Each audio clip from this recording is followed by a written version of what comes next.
Went all in, played my cards right. Up the ante, won blackjack all night. Roll the dice, let it ride. Water the odds, I got snake eyes. Real quick before we get started, KazTM is our content production company. Why content? It's simple. Content brings people together. I've seen it play out over and over, and I want to help others explore and discover this for themselves.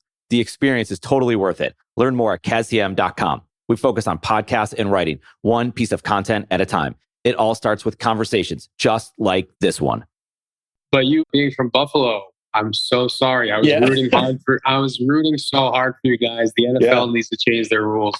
That's crazy, man. It's so funny because like I was saying how when teams lose, like the non-fans are always like excited, right? But when the Bills lose, it's like, man, I'm just so sorry. Another heartbreaker.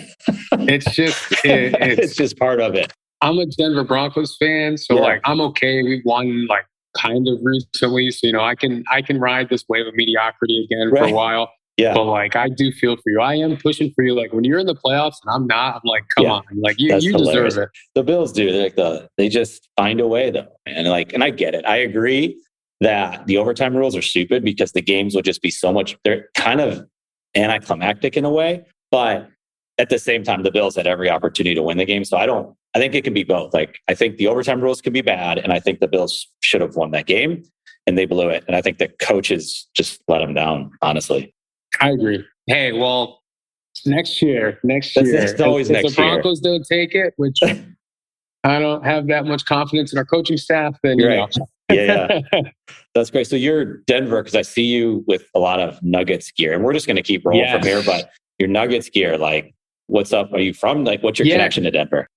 So I'm from upstate New York. And when I was very, very little, I was a ring bearer in a wedding. I was like maybe 4 or 5 years old. The person whose wedding it was gave me a Broncos jersey as a gift. And then when I grew up to the age of liking sports, I'm like, well, I already have a Broncos jersey. Why don't I become a Broncos fan? And then when I rose to the level of liking the NBA, I was like, well, I'm already a Broncos fan. Then why don't I become a Nuggets fan? So essentially it just articulated from there. And I'm now a diehard Denver Broncos, Denver Nuggets fan, like through and through. Yeah, I love that. I think it's so interesting how it's so weird. You could be born in a city and it's like somehow you take on that identity of like, that's your team. And in Buffalo, it's definitely like that. And a lot of it has to do generations, right? You grow up and your parents are taking you a game or they're always on TV, especially at different years. Like nowadays, you can like be a fan of any team and watch every single game at any level. I mean, it's crazy how much content is out there of like college basketball even. I'm like, who is this? You go to the ESPN Plus app and it's like, you can watch any college basketball game at any time, anywhere. And so it's interesting though, how like you see that, like the color of the jersey, the logo, someone gifted you something. I had that with Georgetown when I was a kid. I'm from Buffalo and I was a Georgetown basketball fan. People were like, are you crazy? Like Syracuse is right down the road. But I got a Georgetown sweatshirt and I'm like, that was it. And then Alonzo Mourning shows up and Allen Iverson, you're just like, I'm in.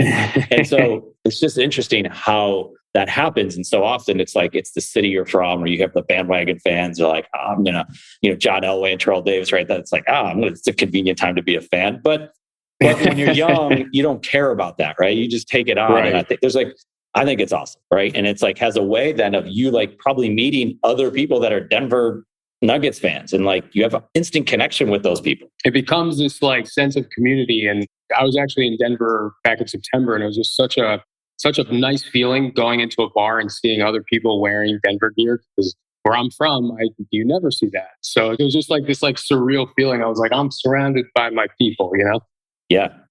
That's awesome. So I want to ask you this. I'm trying to get we had heard about you and some connections, right? And then we're on this podcast. So I'm like doing some research and I'm like all about like this NFT world. Like I want it to be advanced, yet also like, let's explain what this is. But like, I'm fascinated because we have a client and more of a friend and a partnership that we work with. He's an attorney and he starts creating content in his law firm that he was at. This is like some years ago. We're like just so against content, like blogs, right? Podcasts. They couldn't wrap their head around it, right? Because it's a very, I have an insurance business as well. And these industries are very antique, right? Antiquated, like all these things. And they can't, and they can't keep up. And it takes certain types of people to just push past that, right? So I see like Tatted lawyer.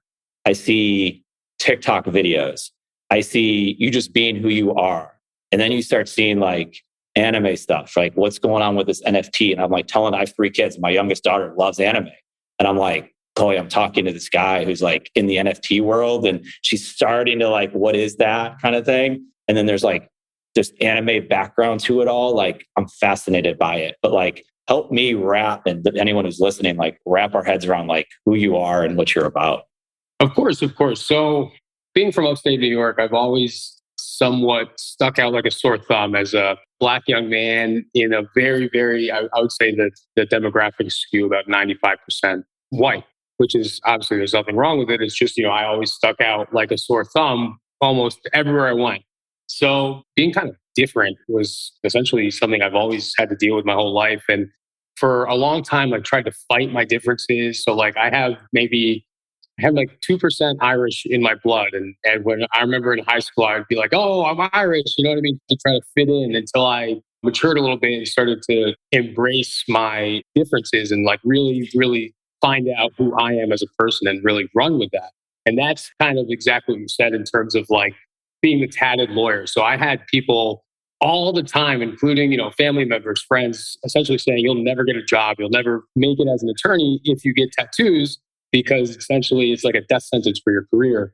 Then all these years later, I've now been awarded top 40 under 40 Black attorneys in the country on 2 separate occasions. So it's one of those, like, I've always strived to create this idea that it doesn't really matter what you look like. That doesn't affect the work that you can do. And that's something that I've really tried to advocate for and really try to push out there to essentially change these stereotypes that people have of like, oh, if you look a certain way, you are going to act a certain way. And that's not true. And that's actually leads me into what we wanted to do with our metaverse, because that is what I see this beauty in terms of the metaverse and what it can grow and evolve to being.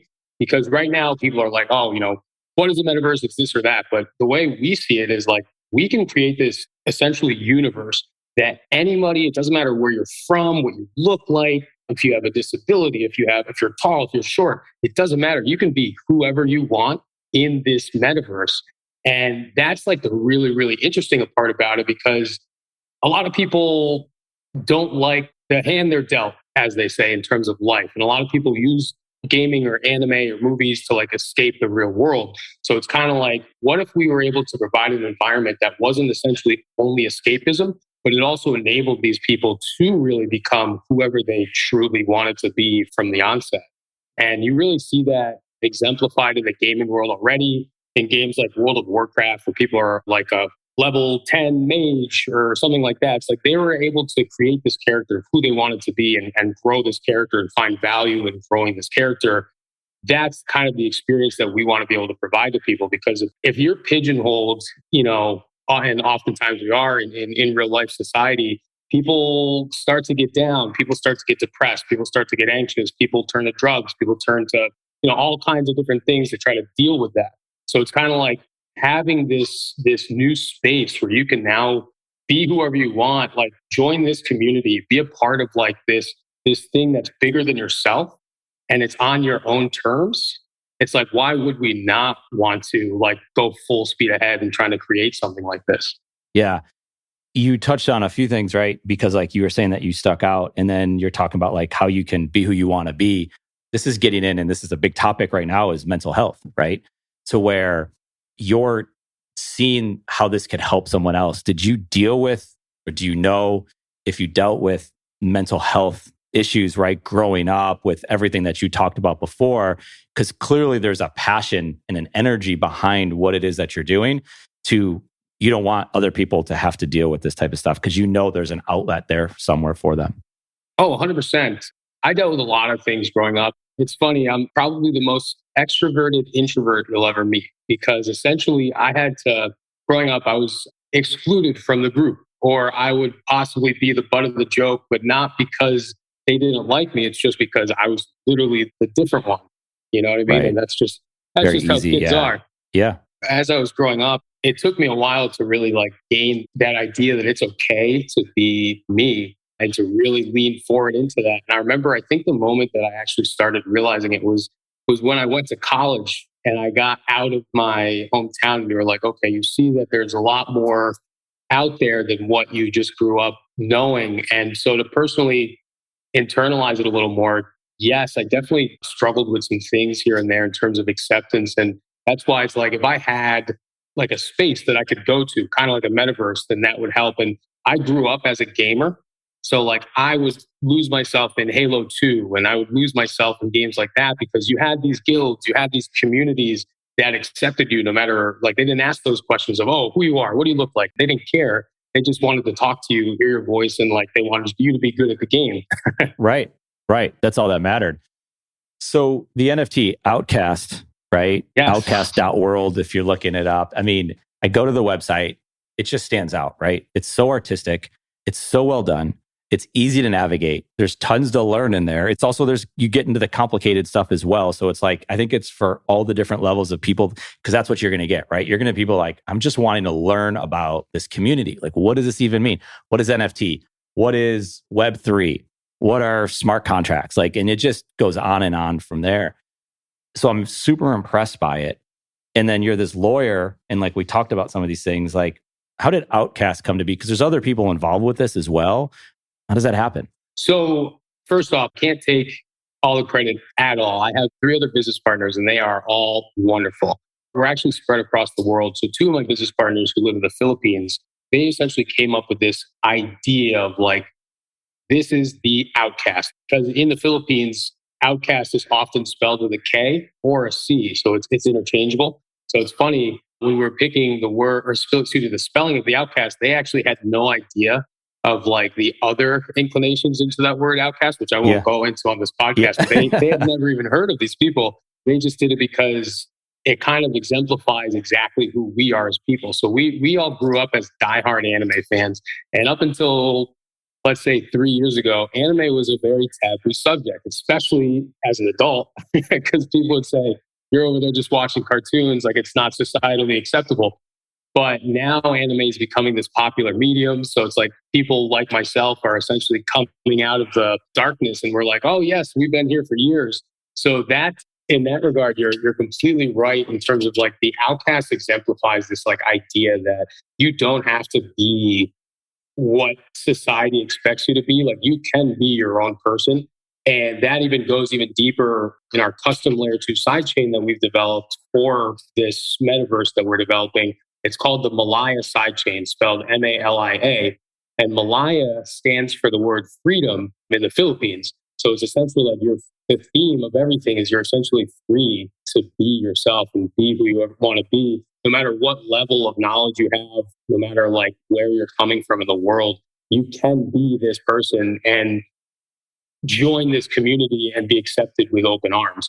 And that's one thing that we are personally seeing with our own data points and everything like that is the most successful MMO creators of all time have really hit on this idea of a community aspect that provides value to the user. And when I say value, obviously play to earn and things like that have been thrown around quite a bit. And that is something that is a part of our universe. But you can't only have the value be derived monetarily, because then instead of it being play to earn, it becomes work to earn. And it's kind of like that guy or girl who loves to go to the gym and then they become a personal trainer and then they hate going to the gym. If the only value you're deriving from using our platform or anything like that is monetary value, then you're probably going to not play that for a while. Whereas if you're actually going to become part of something that's bigger than yourself, this like big community with the addition of the monetary value, that's when you see like this like game-changing, disrupting kind of new idea that we're trying to really, really push out there. Yeah. I mean, I can liken that to almost having a podcast conversation. It's a conversation. And if the end goal here was to do this and have a return on the other end that was going to generate new business for us, that could get old. And I get it. Some people might like that. But the benefit is I get to learn about all these things. I get to meet someone fascinating like yourself. And then there's all these other benefits. Maybe my daughter can listen to it one day. Like, forget all those other things. If that stuff happens, that's great, right? That's a bonus. We all need to live and, pay our bills and whatnot and do the things that we need or want to do. But that is another aspect of it. And it's interesting because I told you, like, my daughter watches anime. So as a parent who didn't, I have to learn about it and I want to support that. And I do see you drop these two words in there, creativity and community. And I see that with her or any of her friends or any of these other people. My business partner likes anime. Someone else who works at her firm loves anime. And I see their creativity and their community ways as it relates to anime shine as a result of that. There's a lot of people like, oh, it's very dark and it's scary. And should kids be watching this? Like as a parent or someone who doesn't, but has seen it and watches their daughter, like, what's your thought on anime on today's kids and today's culture?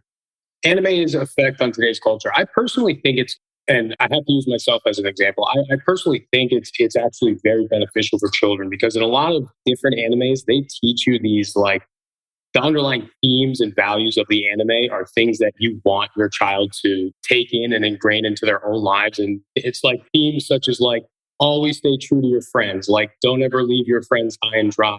Be yourself. Don't let people tell you you can't do stuff. Like there's a lot of these kind of reoccurring themes in a lot of different animes.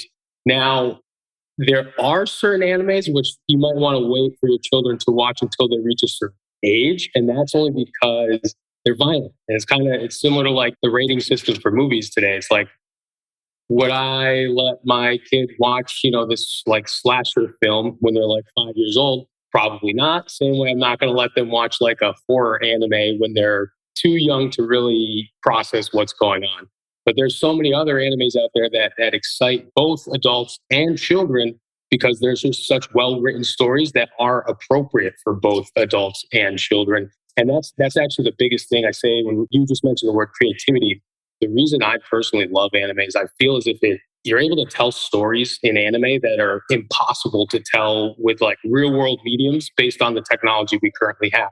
And the reason for that is just like certain things that are animated, like we don't have the technology to make the CGI that is going to emulate what we just saw in this animated film. Right. But we can illustrate it. And it's like, it makes the story and it makes your connection to these characters even more because you get to see this like different immersive level of personality because it's illustrated rather than it's some random or some real world person doing like a real world cosplay of the anime. So it's very important in terms of creativity and the underlying theme. So I'd say yes, 100%. Yeah.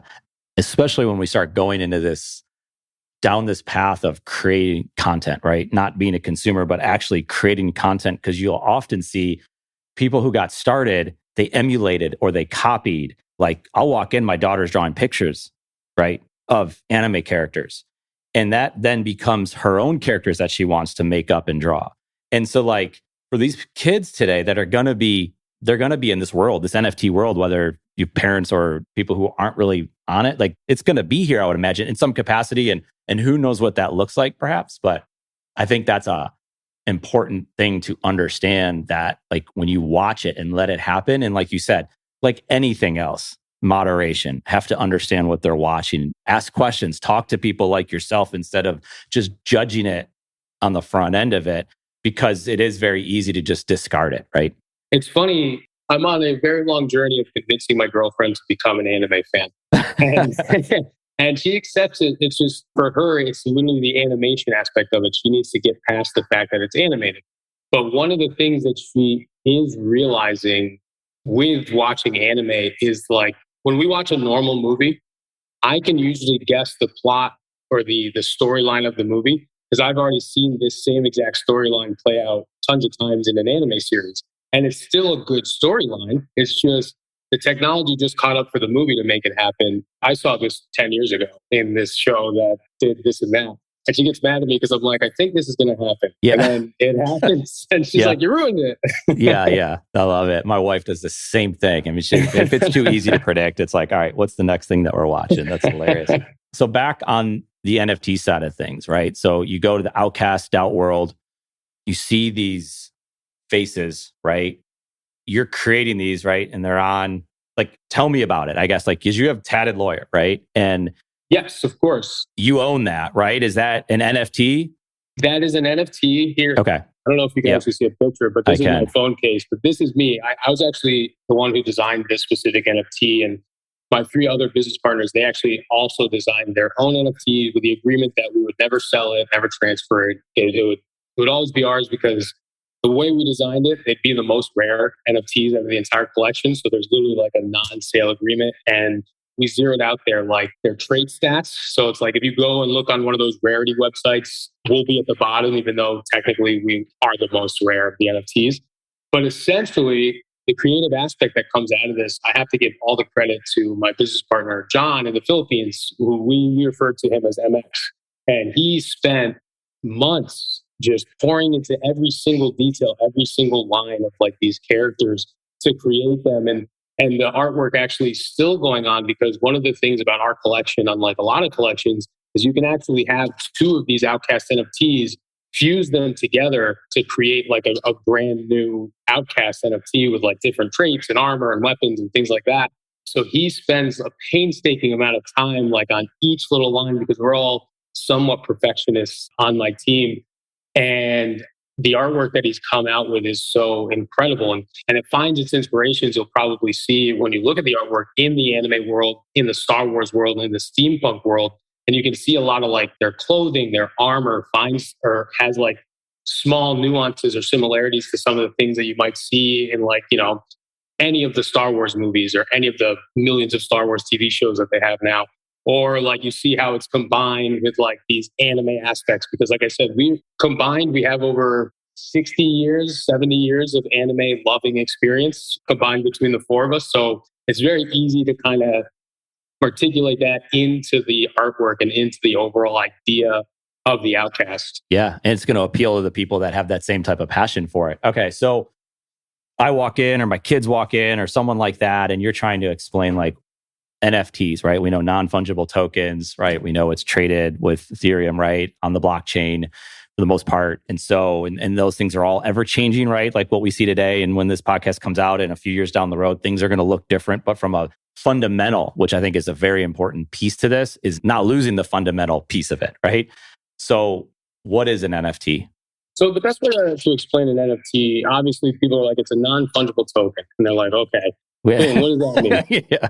So the best way to explain it is it's essentially this one-of-a-kind unique thing that does not have a one-to-one exchange. So when I say does not have a one-to-one exchange, you can imagine a dollar, a US dollar, right? If I give you $1 and you give me $1, that's a one-to-one exchange. That dollar is of equal value to that other dollar. They're identical, essentially.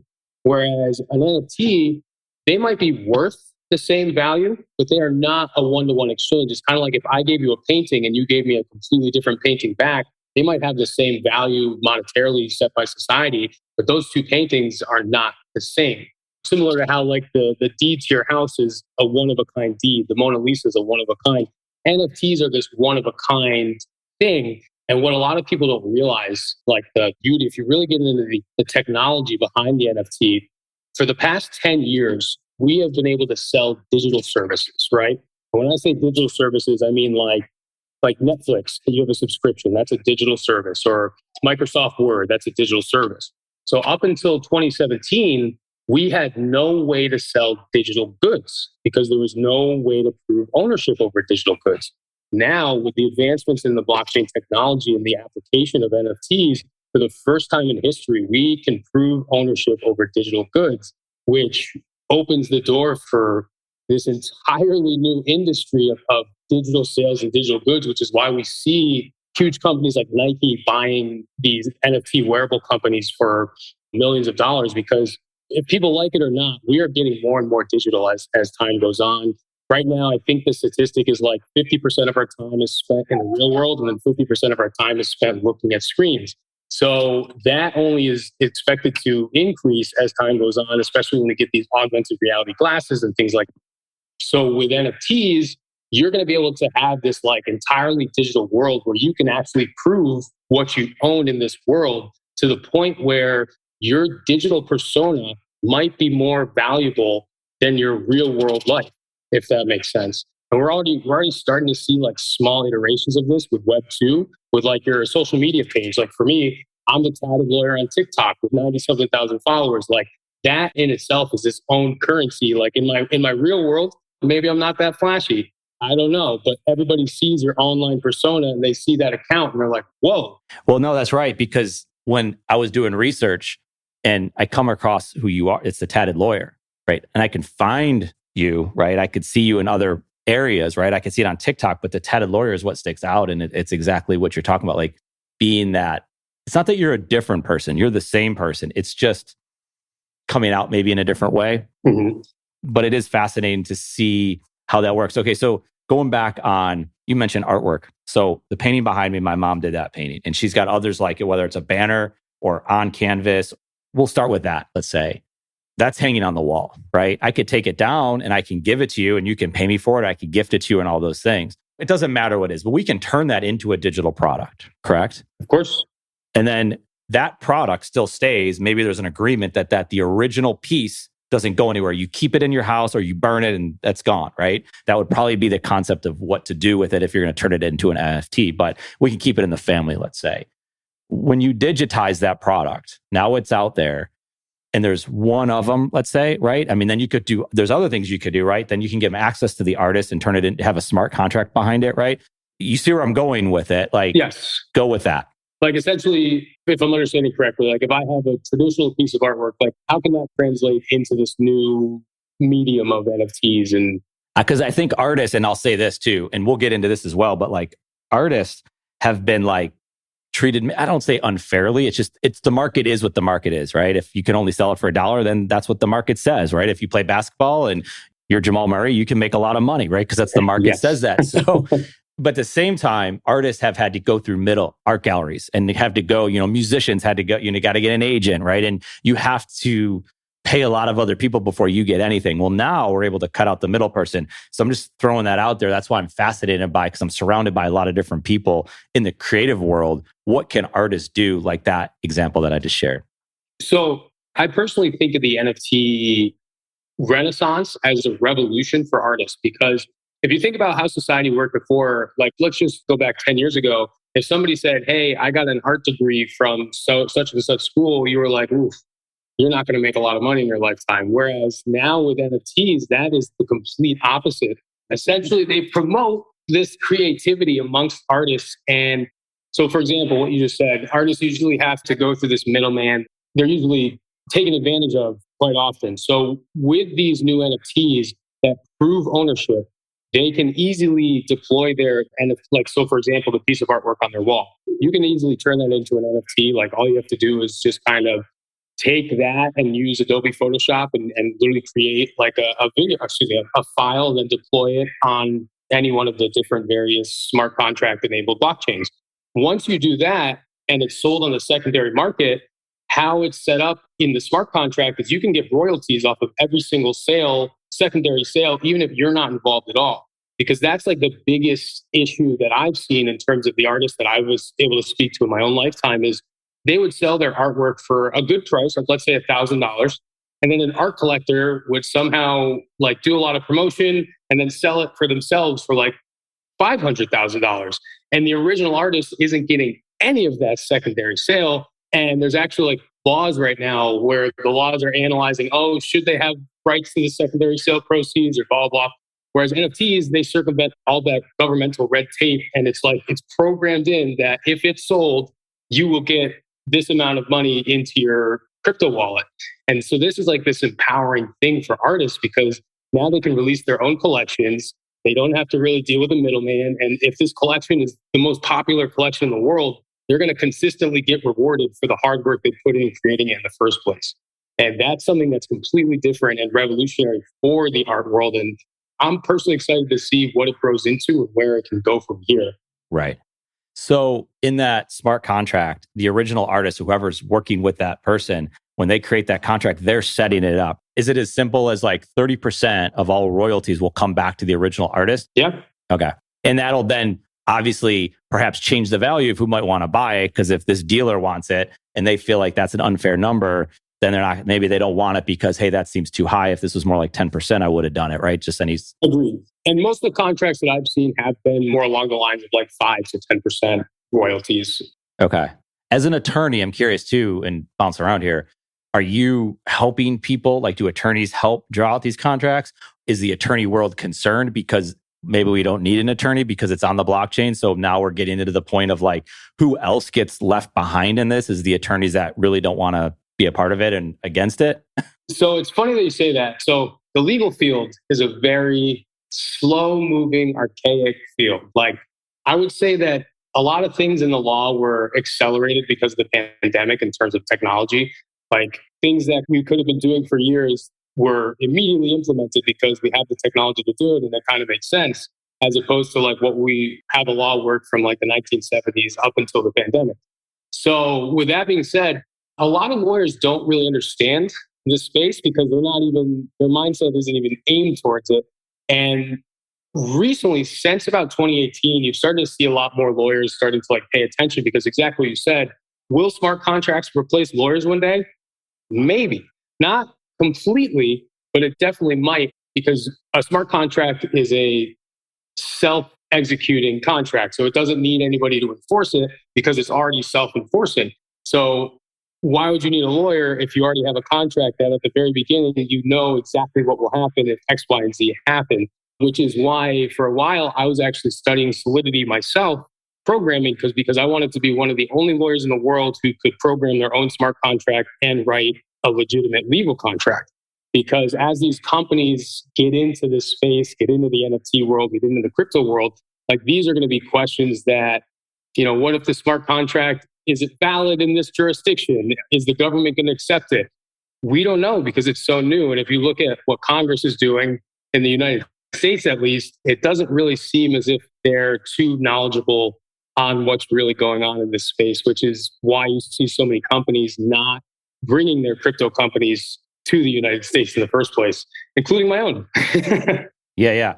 Well, you're seeing people, engineers and creative people at large companies like Google or Facebook say, I'm out of this job and I'm going into the NFT, Web3, NFTs, right? Like just stopping, full stop. And so when you start seeing those types of things happen, you have to take notice. Like I'm not saying go hop on the next, wave of what's going to take place, but that's why I'm fascinated by it, right? Like what's going on here? Like we have to pause and we have to take a look and we have to adjust. And it's like an attorney. It's like, okay, what is happening here? Whether you like it or not, you hear people all the time be like, I can't believe these kids are making money off of YouTube.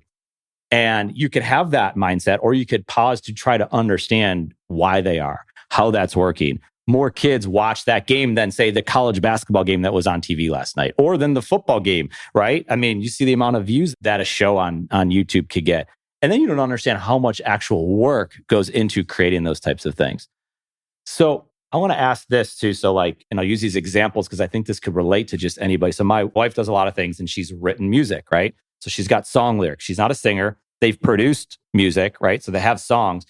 If someone like that were to then go out there and create, because you can create the smart contract to have the royalties attached to it. Because one of the issues is for a songwriter is it's so hard to get that song in front of someone who's going to sing it as a label, right?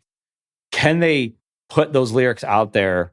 And could that, doing it with books, so I don't see why not. Could they put those lyrics and have that purchased on the blockchain just the same way? I mean, how would that look? Yeah, 100%. Actually, it's funny. The projection for the year of 2022, the two biggest areas of the NFT crypto space that people are projecting to be the biggest are metaverses and music NFTs. And the reason for that is because exactly what you just said, how they're doing with books, it's the same thing as these creators, these musicians. They don't have to rely on these big, huge corporations that are going to take advantage of them and contractually take advantage of them and steal, half of their profits to have their supply chain. They can actually now put this on a blockchain and sell it as an NFT. And the proof is where there's actually a bunch of indie artists. The name of the actual company escapes me, but there's a bunch of indie artists that just released NFTs that they're not big names at all. They're very average name people. They're not superstars in the slightest. They all sold out within 4 minutes or something like that. And you look at the revenue that you can make from Spotify as an artist. You need a certain amount of streams to make a certain amount of money. Right. These people made the same amount of money that you'd make on Spotify having 21 million streams that just by making these songs into NFTs and selling them that way. And it's because the money's going directly to them. There's no middleman cutting them out. Their fans are now able to kind of invest into their career. So it's kind of this added step of immersion, especially for musicians, where you can add a utility to the NFT that if you buy this song, you get a part of the proceeds of the song for the plays, or you get to have backstage passes to my next concert or something like that. And it's creating this like community amongst the artist and its fans that don't really exist today on normal Web2 platforms. Because right now, your only interaction with the person you like, the musician you like, is maybe liking their video on TikTok or Instagram or something like that. Whereas now it's like, hey, I have an actual part of your career. Like I'm holding your song. I own this song and I can sell it. I can do anything, but this song gives me rights to you that I normally wouldn't have. So it's this like revolution in the music space that we're going to be seeing. So the question I hear someone asking me right now is, okay, great. I have this song. I have this piece of art. How do I get this as an NFT? Is it on OpenSea? Like, is it simple? Is it complicated? Right. And I think these things will become easier and easier as time goes by. That's what I've continued to hear.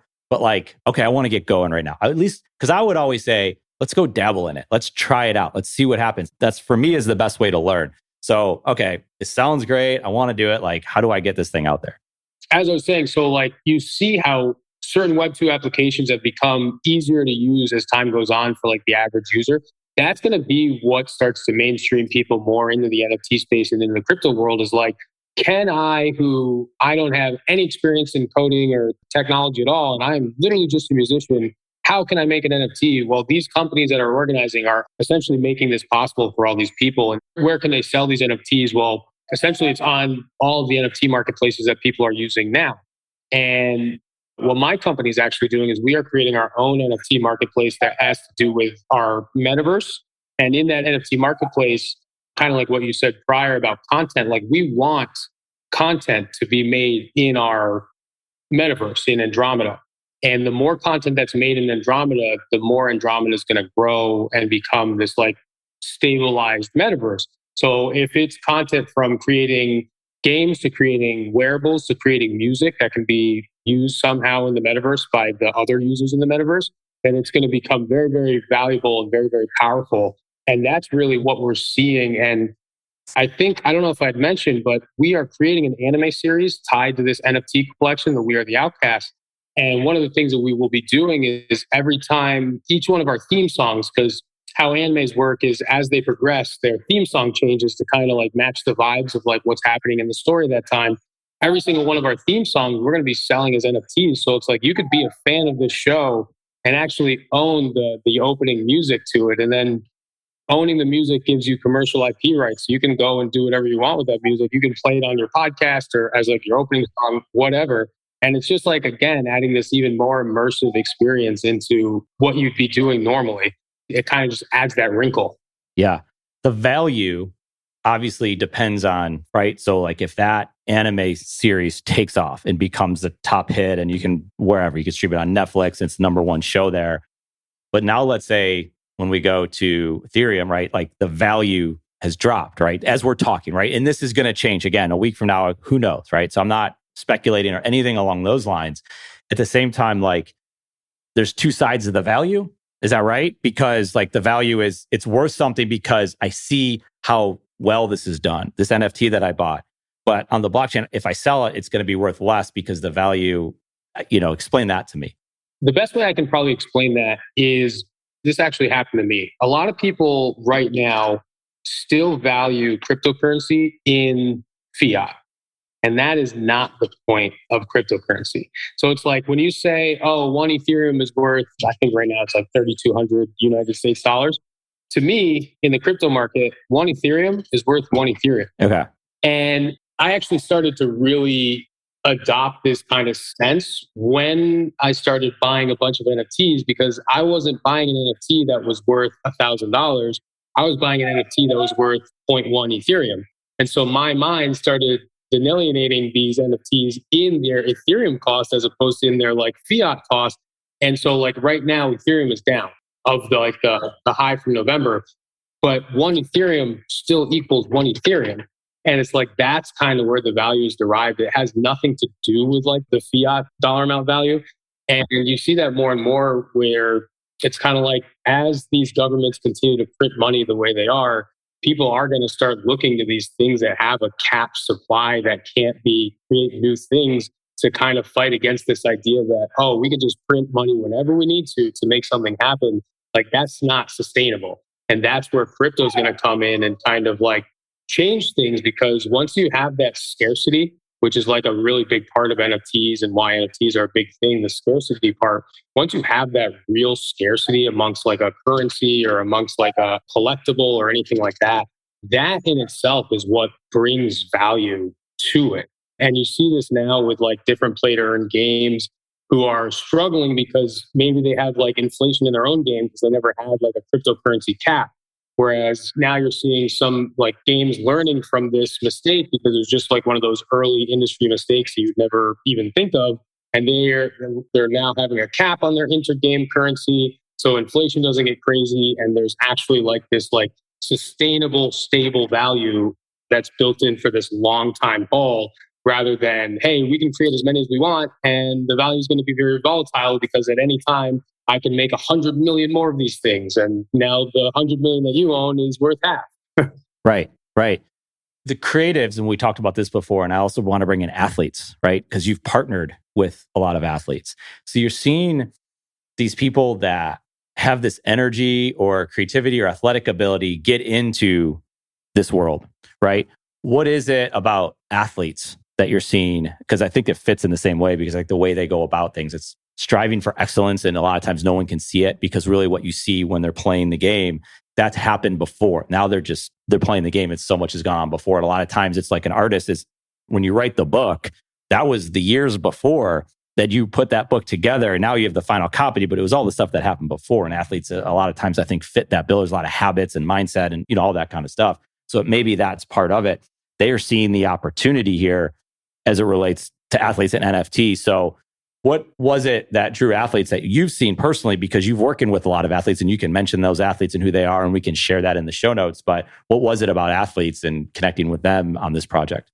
The reason that we partner with these athletes is you figure, who do people trust in this world? And some people might say, oh, online social media influencers which I personally disagree because as basically how Web2 is built now is they're trying to sell you on things all the time. It doesn't matter if they believe in them or not, they're trying to sell you on them. Whereas athletes, people trust athletes because, it's just these people that you're watching on the TV, you're rooting for them, you're cheering for them. It's that sense of community like we discussed before of like, I'm a Denver Broncos fan. I see Noah Fant. He has an OutKast. He's advocating for this project. I'm going to go check it out myself because I trust Noah Fant because he's on my team. And it's a way to bring these people who might not have heard of NFTs or they heard of it or they don't know what it is.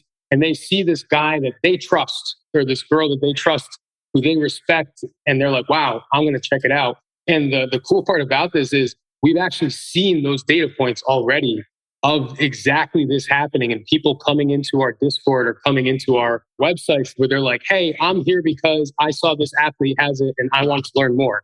And then they join the community because the community is like, yes, please join us. Like, we're here for you. And that's the way, in my opinion, that you're going to get more of the mainstream in is if you combine this new technology with recognizable figures that they're comfortable with. And you see it now with like Jimmy Fallon. You see it with Paris Hilton. The other day, they were talking about Bored Ape Yacht Club and how they're part of this community. And that's primetime television. You know what I mean? 6 months ago, you'd never imagine that NFTs are being talked about so freely on primetime television. So that was our strategy when we were partnering with these athletes. It's like find these athletes that people trust who understand themselves what we're trying to do. And then you'll see the just natural progression of people being like, oh, let me explore this more. This isn't just this like JPEG that you can right click and save. This is something legitimate and something even more. That was like the point of the athletes that we partnered with. Yeah. That right there with that connection. Cause I was like, when we built SE or Sportsepreneur, originally, like there was this way of, it's the ultimate icebreaker, sports, that is. And there's so many other aspects of that. And you just said it as it relates to the NFT world. This guy for the Denver Broncos, this person for the Colorado Rockies or whatever, that resonates with me. It's at least something that I can pay attention to, whether I do anything with it or not. But if there's enough people paying attention, and there's more and more and more, and over time, it's become more mainstream and more normal. And I think that is such a good way to look at it because it's no different than if we watch Russell Westbrook walk into the arena wearing some clothes and we could be like, what is that? There are people out there that want to buy those sneakers, that want to buy that button-down shirt that he's wearing, whatever that is, right? That's it, right? And there's so many aspects of all the things that you talked about, and it goes back to that community feel. It's that I'm a fan of anime, you're a fan of anime. Those types of people can connect and do it in a way that's not so like the Web2 way. Is there a way we can take it to a different level? And I think you said the right click on a JPEG, because that's a lot of times like, well, I can have the same image that you have. I could copy and paste, and that could be my Twitter profile picture, just the same as yours. I could copy you, but I don't own it. So I can't, and now you can't do it because that's a different one, right? Well, let's say you could sell it, right? Or you could have royalties off of it. I can't, right? And people can prove it because it's either is on the blockchain or it's not on the blockchain. You even talked about a deed of a house. I've heard this with title. We closed on a house, and it was interesting because I was looking at the line items, and here's the title. Here's the cost of what that was. It was something stupid. And it was like a few $100s at least. And I'm like, what did they even do? Like, they just pulled a file and they wrote a number down, and that was the end of it. Where it's like, imagine a time when we're selling our houses on the blockchain. What is that title office doing now? Nothing, right? Exactly. I actually almost opened a title law firm because in Florida, property is king. I was actually in the process of opening my own title insurance law firm when I started doing this. And I ended up closing the law firm 1 week after actually filing the paperwork to open it, to go 100% into the Web3 world. But it's exactly what you're saying. We, in the future, we shouldn't need title insurance because we don't need to prove ownership versus somebody in the past, because everything is on this ledger that's available to everyone who ever wants to see it. So I'm actually have a few colleagues right now who are working on projects like this. They're creating entire neighborhoods, like brand new neighborhoods. So they own all the land, brand new neighborhoods that don't require any sort of titles. And they're selling, instead of selling the actual house, they're selling you an NFT. And that's the deed to your house. That's the title insurance. That's the contract.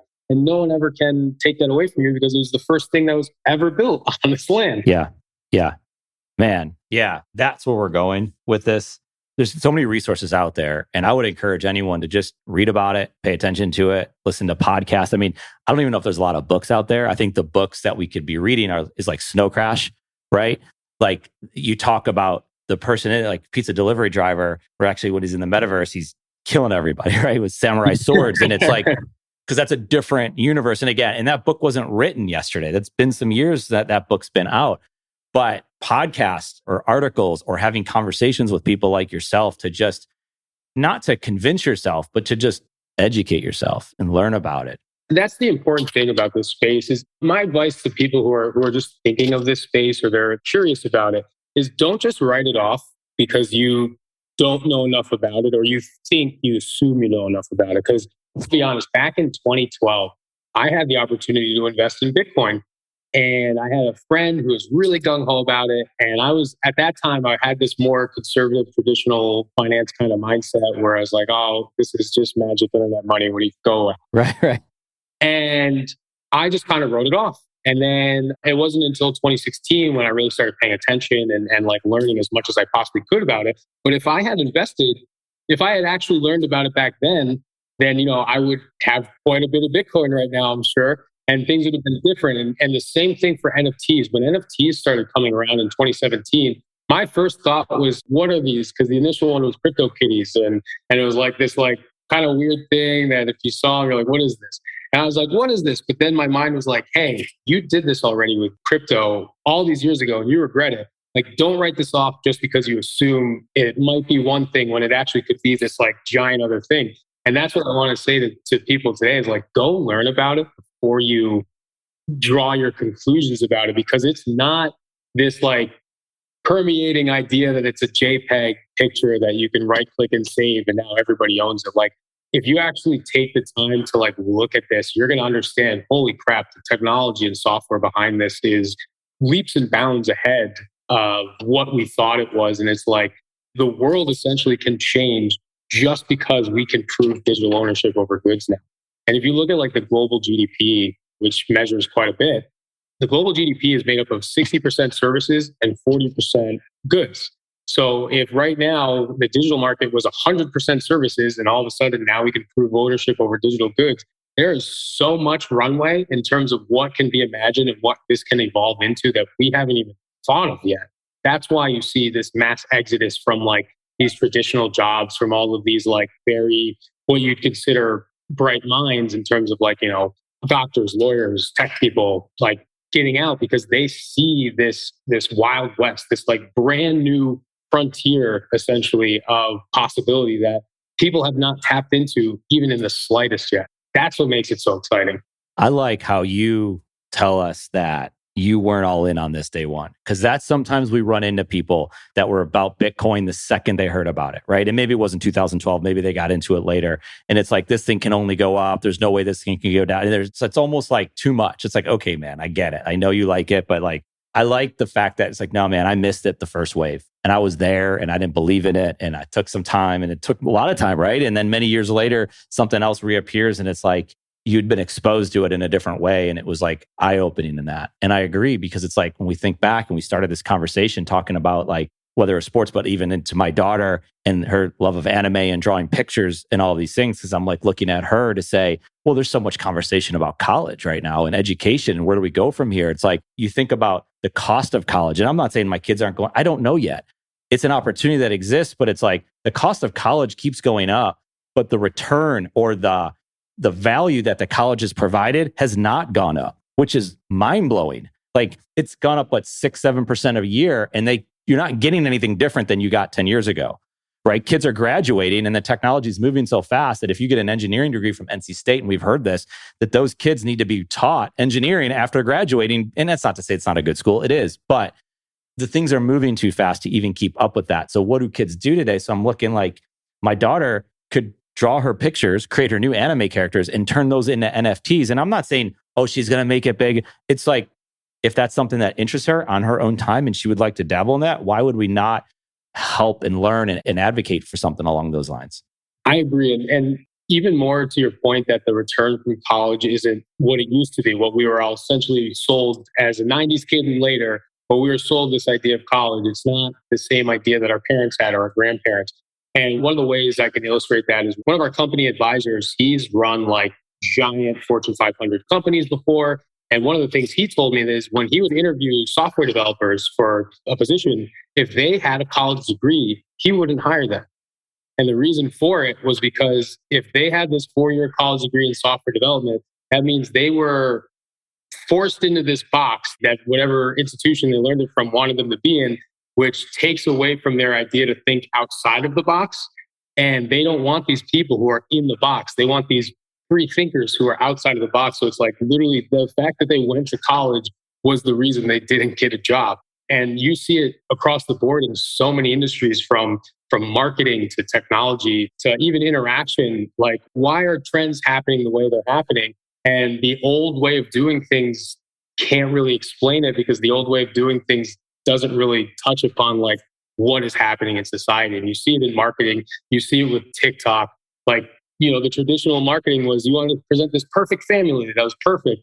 Right. But now it's proven on TikTok, like people want more authenticity. Like they don't want perfect. They don't want these curated images that you see on Instagram. They want real. And that's why user-generated content is going to be such like this massive thing. And there's a paper that was actually written by Bill Gates back in the 90s about the internet. It was entitled "Content is King." And that was like, the theme of this paper was like, the more content you're able to generate that gives value to other people, like the more successful whatever you're doing is going to be. So it's like now in the Web3 world, you're not just creating this like mindless content that you can blast out on the internet, like how Web 1 was with blogs or how Web 2 is currently with social media like Instagram.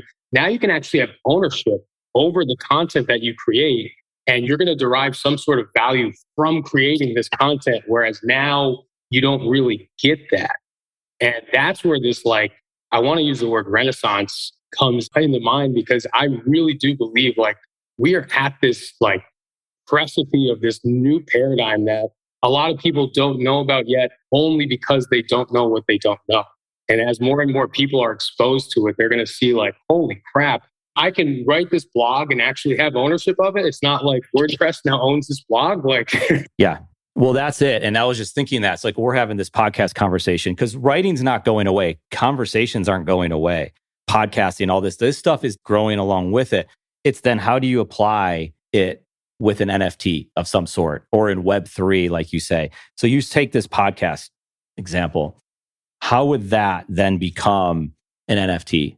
Right. So imagine it this way. Like imagine, I'm going to use my metaverse as an example, if that's okay. Imagine if you had this podcast in Andromeda, right? And in it, you own a plot of land where that's where your podcast from. Other people in Andromeda can come to Andromeda and like say they're paying like a shard, like one Andromeda shard, which is the currency of our metaverse, to listen to your podcast every day. That means they're not really spending anything to listen. You're now having ownership and getting monetary value for having this podcast that is separate from how it's set up now. I'm not sure if you're on Apple, but like I'm sure you have to get a certain amount of listeners per month to get some sort of return, or a certain amount of subscriptions to the podcast to get some sort of return. Like imagine if it's cutting out that middleman and there's no amount of subscriptions. It's just like, oh, here's one shard. I'm going to listen to your podcast today. And you now have this value that you're giving to them, and they're happy to give you the shard to be able to listen. It's this like essentially just cutting out the middleman and taking the power out of these giant companies who are like, we're going to give you 2 cents for every 1,000 listeners. And it's like, oh, now I can just let the listeners decide what the value of what I'm providing is. And that's like this new world that is so beautiful. And I can't wait to explore it. Yeah. I could see it, man. I see it with everything you all are creating. I see it on TikTok, and you reference TikTok. First of all, tell people how they find you on TikTok, but like, and there's that video that you have, it's 1.2 million views, right? Like you're doing stuff on TikTok because that still exists, because that's a great way to learn about people, learn about new things, and whether it's be entertained and educated. I mean, there's so many different, where before it was like 14-year-old kids, it's way different, right? There's so much there. And that algorithm, I mean, is mind blowing, right? The addiction, if I would dare anybody to go in there without realizing within 2 minutes, even if you're not an addictive person, that you'll get caught up in it for a few minutes. There's no doubt about it. But like your TikTok experience, I mean, you seem to be all in. You have a huge following there. You get thousands of views. You get 1.2 million views, right? Right. It's funny. So I downloaded Musical.ly in 2018 before it became TikTok, because I had no idea what it was. And I had read Gary Vee's book, actually. And he mentioned TikTok or Musical.ly. And I was like, oh, what is this? Let me find out. And I spent 2.5 hours on this app the minute I opened it. And I immediately deleted it because I was like, I'm a lawyer. I do not have time to be like watching this app for 2.5 hours. And then when quarantine started, my girlfriend was already on TikTok herself. And she was just like, oh, just download it. She was trying to get me to download it every day. And then finally I did. And the one thing that essentially was my pleasant surprise was this idea that it was only teenagers dancing was just completely wrong. It was whatever you wanted your TikTok to be. So like my TikTok, I've learned so many things about so many different areas because there's people who go on and just educate you about these things. And you're like, wow, I can now go here, here, and here and learn more and more about this topic that I've never known about before. Like, like real estate land trusts, like anything you want to learn. And then on top of that, I'm a gamer, naturally. I have a gaming company. Call of Duty came out at that time. And I will say I became a better Call of Duty player because of TikTok, because I would see streamers doing certain things on TikTok and I'd be like, I can do that. And I'd do it in the game. And then I became a better player. So it's like, it's not just this like thing for entertainment. I actually think TikTok and where social platforms are going into the Web3 world can really enhance your own experience in your own life. And that's actually one of the main things we want to do in Andromeda is we want it to be this like fun community environment. But we also want to create this environment that if you want to go and learn something, you can go and learn something like kind of like how Udemy, you can go on Udemy and pay $20 and have a course. We want that kind of atmosphere in our metaverse where it's like, I'm going to go in the metaverse. I can make a business. I can become a tavern owner or a sword maker or something, but I can also learn how to do my taxes, or I can also learn how to code Solidity or literally anything you want. That's what we're trying to foster as well. Man, I love that. It's interesting because there was a time that like my son was on TikTok. What are you doing? Like, I check all these things out, but there's a time where it's a lot. And then I heard this. It's like, ask them what they're learning. What are they watching? What did you learn on TikTok today? And some of the stuff they reference, I'm like, my God, they learned more in TikTok than they would if they were like sat in some sort of lecture hall. It's unbelievable, really, when you think about that. Obviously, it can go different ways, right? We all know that with social media, right? It can get toxic really fast. But I love how you explain it and the energy around it all, man. So how do people learn about you? How do they learn about OutKast and anything else you want to share? Yeah. So if you go to OutKast.world, and that's OUTKAST.world, you can see essentially everything that we're setting up for our company. The link to the white paper's in there. Highly suggest going to the link and reading the white paper if you're interested at all in this, because that is going to provide you all the information. It's written in a way that's very easily digestible for the non-tech type of people. And you can get a real understanding of this whole immersive world that we're trying to develop. Because when people talk about Ready Player One, that's really what people relate the metaverse to. Ready Player One, Ready Player One. We are trying to build the first step of Ready Player One. So it's kind of like Facebook 1.0 did not look like Facebook as it is now. Everybody has to start somewhere. So it's like we are starting here, and this is what we hope it grows and evolves into as the technology continues to become more accessible and better itself. So you can go learn about it at OutKast.world. Also, Andromeda.gg. That's going to be the official entrance point to Andromeda, and that's Andromeda spelled with a T, ANDROMETA.gg. And it's funny, we picked .gg because we're all gamers, and GG means good game in the gaming world. So we're like, .gg works perfect. Yeah. And then if you want to find out more about myself, you can find me on TikTok at Tatted Lawyer, Instagram on Tatted.lawyer, Twitter, Tatted Lawyer, or at Michael Satoshi. And it's funny, I really went into the Tatted Lawyer monocle in the pandemic. My friend's like, why don't you just make all of your socials this? Because it's such a good name and it's a catchy name. And people seem to really like it. And I personally love it myself. Yeah. No, it was very catchy. And it was just, I loved it. And I think it's a fascinating thing. And it's proof of concept, right? Living it and then doing it every day. And I appreciate it, man. This has been so educational. There's just so much. And there's so many other conversations I could sit here and talk about for another couple hours. We can get into Miami. We can get into the Denver Nuggets. we catch up when Jamal Murray comes back for the playoff run, that type of stuff, right? Yeah. Things will change for him, right? So, man, Michael, I appreciate Tatted Lawyer. I appreciate it. This has been amazing. And thank you so much for your time. Hey, thank you so much for having me. This was a wonderful conversation. I hope to come back one day. KazDM is our content production company. Why content? It's simple. Content brings people together. I've seen it play out over and over, and I want to help others explore and discover this for themselves. The experience is totally worth it. Learn more at KazDM.com. We focus on podcasts and writing, one piece of content at a time. It all starts with conversations just like this one.